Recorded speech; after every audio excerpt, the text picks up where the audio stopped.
Apakah kalian tahu, jika malaikat di penjuru alam semesta, dari bumi, langit, Baitul Makmur, Aras, dan sebagainya, mereka semua menghormati iblis seperti makhluk Allah yang terhormat dan termulia.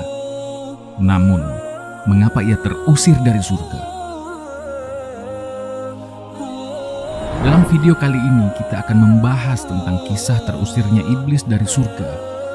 Tapi sebelumnya, jangan lupa untuk subscribe channel ini, like dan komentar. Jika video ini bermanfaat, silahkan di-share sebanyak-banyaknya, karena berbagi itu indah.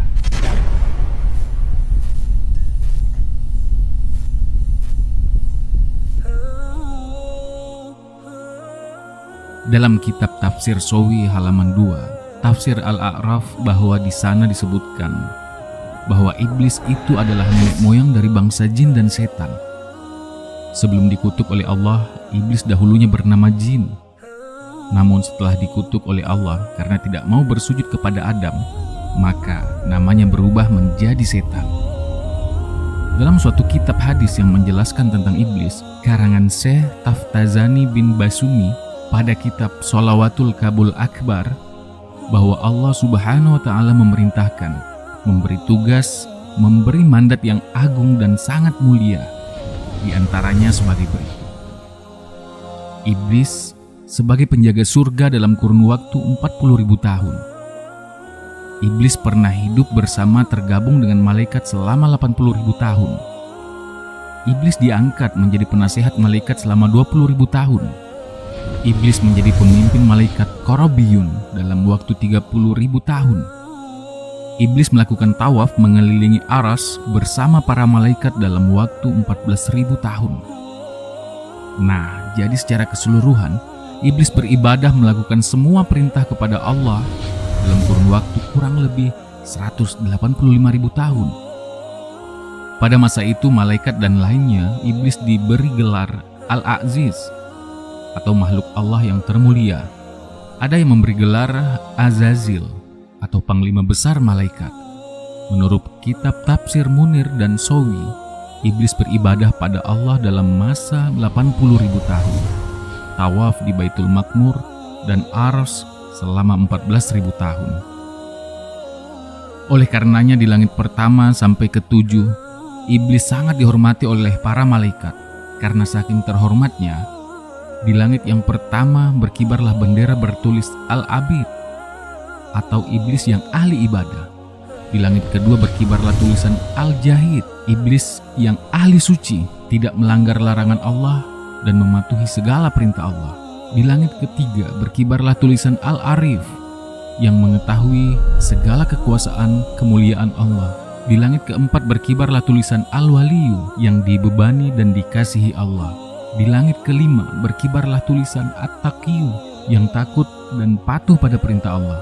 Di langit keenam berkibarlah tulisan Al-Kazimu, yang mengawasi makhluk Allah yang bernyawa. Dan di langit ketujuh berkibarlah tulisan Azroilu, yang mencabut nyawa atau memberi celaka pada makhluk lainnya. Malaikat di penjuru alam semesta dari bumi, langit, Baitul Makmur, Aras, dan sebagainya, mereka semua menghormati iblis sebagai makhluk Allah yang terhormat dan termulia. Sehingga bila iblis lewat di depan para malaikat, maka para malaikat tersebut memberi hormat kepada iblis, layaknya penghormatan prajurit kepada komandannya. Namun sangat disayangkan, di Lauhul Mahfuz tulisan iblis terselubung rapi. Tidak satupun makhluk yang tahu kecuali Allah Subhanahu wa Ta'ala. Di situ tertera Al-Kafir Al-Ma'un, atau iblis ingkar dan terkutuk. Dalam sumber lain, iblis pada mulanya bernama Azazil dan tinggal di bumi. Azazil adalah jin yang taat kepada Allah. Dan memang sebenarnya Azazil adalah jin yang sangat taat kepada Allah. Dan memang iblis sebenarnya adalah dari golongan jin, seperti pada tafsir Quran Surat Al-Kahfi ayat ke-50. Dan ingatlah wahai Rasul, tatkala kami berfirman kepada para malaikat, sujudlah kalian kepada Adam sebagai sujud penghormatan, maka mereka pun bersujud kepadanya demi mentaati perintah Tuhan mereka, kecuali iblis yang berasal dari golongan jin dan bukan dari golongan malaikat.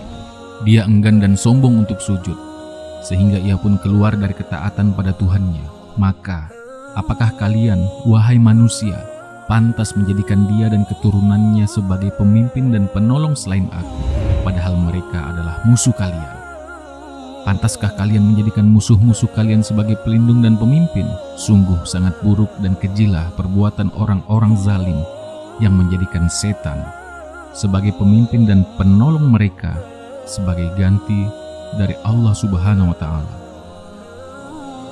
Iblis menyembah Allah selama 1000 tahun. Lalu Allah Subhanahu wa Ta'ala mengangkatnya ke langit pertama. Di langit pertama, Azazil beribadah menyembah Allah Subhanahu wa Ta'ala selama 1000 tahun. Kemudian dia diangkat ke langit kedua.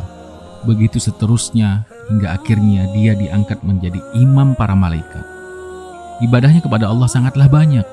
Ada riwayat yang menyatakan Azazil beribadah kepada Allah selama 80.000 tahun dan tiada tempat di dunia ini yang tidak ia jadikan sebagai tempat sujudnya kepada Allah Subhanahu wa Ta'ala. Dalam satu riwayat menceritakan jika malaikat Israfil melihat yang tersurat di Lauh Mahfuz tentang adanya satu hamba Allah yang beribadah selama 80.000 tahun, tetapi hanya karena satu kesalahan, maka ibadah hamba tersebut tidak diterima Allah dan hamba itu dilaknat sampai hari kiamat. Melihat itu maka menangislah Israfil karena bimbang akan makhluk yang tersurat di Lauh Mahfuz itu adalah dirinya. Maka diceritakanlah Israfil kepada segala malaikat pengalamannya melihat apa yang tersurat di Lauh Mahfuz itu. Maka menangislah sekalian malaikat-malaikat karena takut dan bimbang akan nasib mereka. Lalu semua malaikat datang menemui Azazil yang menjadi imam para malaikat agar Azazil mendoakan keselamatan dunia dan akhirat kepada seluruh malaikat. Azazil pun mendoakan keselamatan di dunia dan di akhirat kepada seluruh malaikat dengan doa, "Ya Allah, janganlah engkau murka terhadap mereka, para malaikat." Namun malangnya, Azazil justru lupa untuk mendoakan keselamatan bagi dirinya sendiri. Selepas mendoakan semua para malaikat, Azazil lalu menuju surga. Di atas pintu surga, Azazil melihat suratan, tulisan yang menyatakan ada satu hamba dari kalangan hamba-hamba Allah yang muqarrabin, yang telah diperintahkan Allah untuk membuat sebuah tugas. Namun, hamba tersebut mengingkari perintah Allah. Lalu dia tergolong dalam golongan yang sesat dan terlaknat. Saat Allah Subhanahu wa Ta'ala menciptakan Adam alaihissalam dan memerintahkan malaikat untuk sujud kepada Adam alaihissalam, Azazil sebagai imam para malaikat yang seharusnya lebih dahulu bersujud memimpin para malaikat, namun justru menolak karena dia merasa bahwa dirinya lebih baik daripada Adam. Sementara para malaikat lain segera bersujud tanpa dipimpin oleh Azazil. Azazil bukan saja enggan untuk bersujud, Azazil malah sombong dan menjawab kepada Allah. Seperti tafsir Al-Quran surat Al-Isra ayat 61. Dan ingatlah wahai Rasul, ketika kami berfirman kepada para malaikat, sujudlah kalian semua kepada Adam sebagai sujud penghormatan, bukan sujud ibadah dan penyembahan. Lalu mereka semua mengerjakannya dan sujud kepada Adam. Namun ternyata iblis enggan bersujud kepadanya karena sombong, seraya berkata kepada Allah, "Apakah aku harus bersujud kepada orang yang engkau ciptakan dari tanah, sedangkan aku engkau telah ciptakan dari api? Sungguh aku lebih mulia darinya."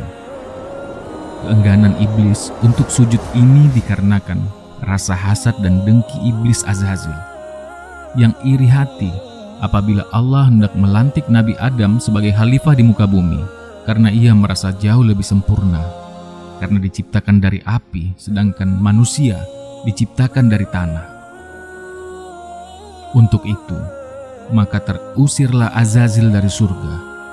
Namanya kemudian diubah dari Azazil menjadi iblis. Apabila iblis diturunkan ke bumi, dia berjanji akan menyesatkan manusia serta keturunannya. Dalam tafsir Al-Quran surat Al-Isra ayat 62, iblis berkata lagi pada Tuhannya, "Inikah makhluk yang lebih engkau muliakan daripada aku dengan memerintahkanku untuk bersujud kepadanya? Sekiranya engkau memberiku umur hingga masa berakhirnya dunia, pasti aku akan berusaha menyesatkan anak keturunannya dan mengeluarkan mereka dari jalan yang lurus, kecuali sebagian kecil dari mereka yang engkau lindungi, yaitu hamba-hambamu yang memurnikan keikhlasan hanya kepadamu.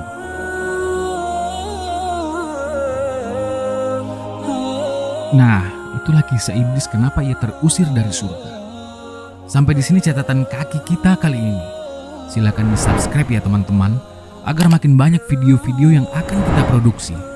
Dalam kolom komentar, kalian bisa memberikan masukan pada video ini, atau memberikan masukan tentang tema video kita selanjutnya.